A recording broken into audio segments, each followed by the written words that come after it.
Hi everyone, thanks for coming out tonight. My name is Marshall Sharpe and I'm also running for SGA Executive President. I'd like to speak to y'all about a couple things tonight.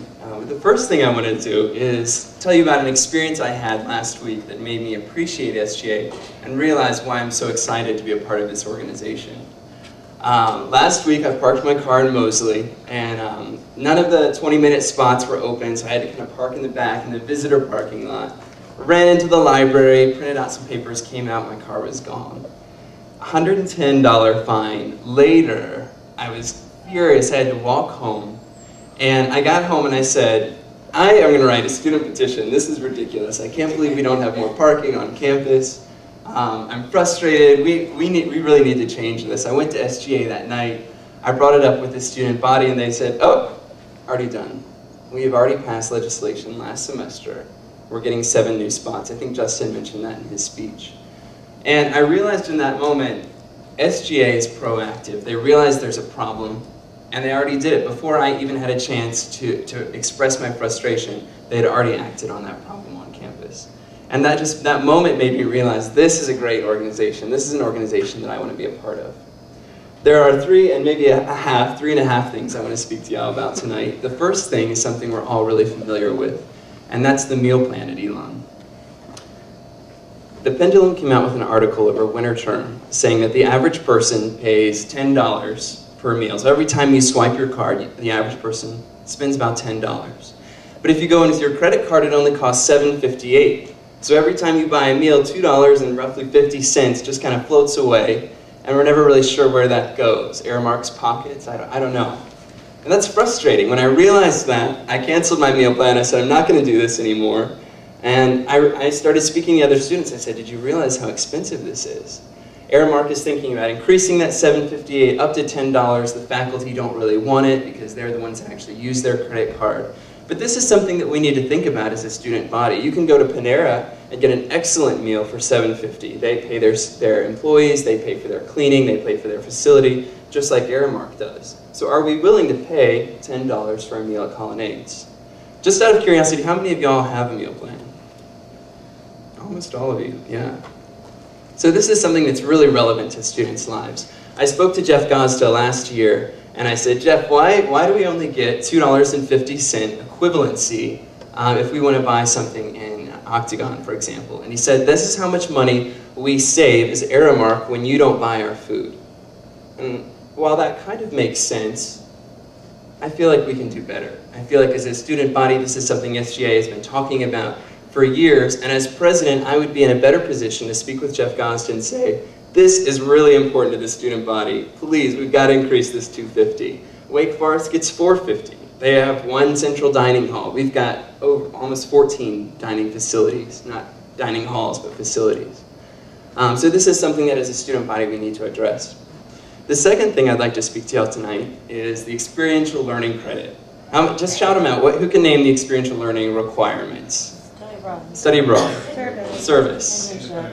Independent research. Internship, last one. Leadership, yeah, you got him. At Elon, we call ourselves an experiential learning school, but you're only required to do 1 out of the 5. Why is that? I think that many of y'all tonight have come out, you heard about these speeches, you came, you're probably very involved on campus. And I imagine you've probably done more than 1 of the ELRs. You've probably studied abroad, you maybe done research, I'm sure most of you have done service. But there's a lot of students on campus that haven't done those things. And if we increase the experiential learning requirement from 1 to maybe 2, I think that we could get some of the outliers on Elon's campus to get more involved. And I think additionally, Elon would be living up to its kind of reputation as this experiential learning school. So that's something I think is really important to our student body. My third idea is I just recently have come to learn about what an incredible community of artists we have on Elon's campus. There's amazing painters, photographers, poets on Elon's campus that we don't really know about. Everyone kind of knows that Elon has a great business school, a great communications school, a great performing arts school. But we also have a really good arts school, and no one really knows about it. So the idea that I had was to have kind of a revolving art show in Mosley to display some of Elon's best artwork. As you walk into Mosley, you see the kind of TV screens there, and to the left there's a wall with just 3 plain photographs or pictures. And I thought, why don't we take those down and make that a revolving art show and show some of Elon students' best work. I think that would really be a great way to promote our university to incoming students and prospective students and say, once again, another thing that you didn't know about Elon, we've got a great art school. One vision I have for SGA in the next year is a two-step process. The first is, I think we need to be more reactive. Last week we failed legislation on clocks, putting clocks in all the classrooms.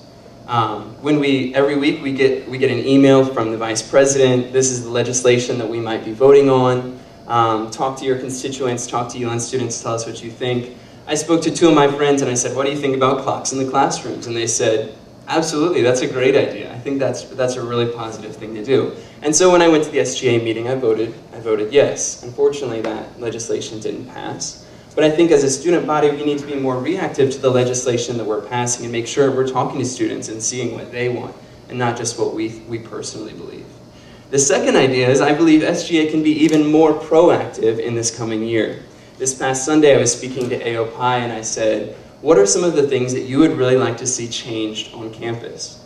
And they said, well, for one, we want 24-hour access into the Corey Business School.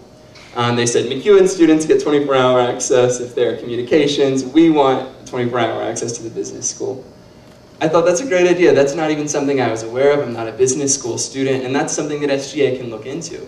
And I think in the next coming year, we can be a lot more proactive about going out to organizations, going out to students and saying, you know, we vote on issues that we think are important to you, but what do you think is important? You know, what do y'all want to see changed on this campus? How can we make this school the best that it can be? So that's my vision for SGA this coming year. I hope that y'all all vote this coming 24th and 25th. I think it's Tuesday and Wednesday, is that right? Yeah. I'm really hoping that we're going to have a strong turnout, and I thank you all for coming here tonight and hearing us speak. Thanks.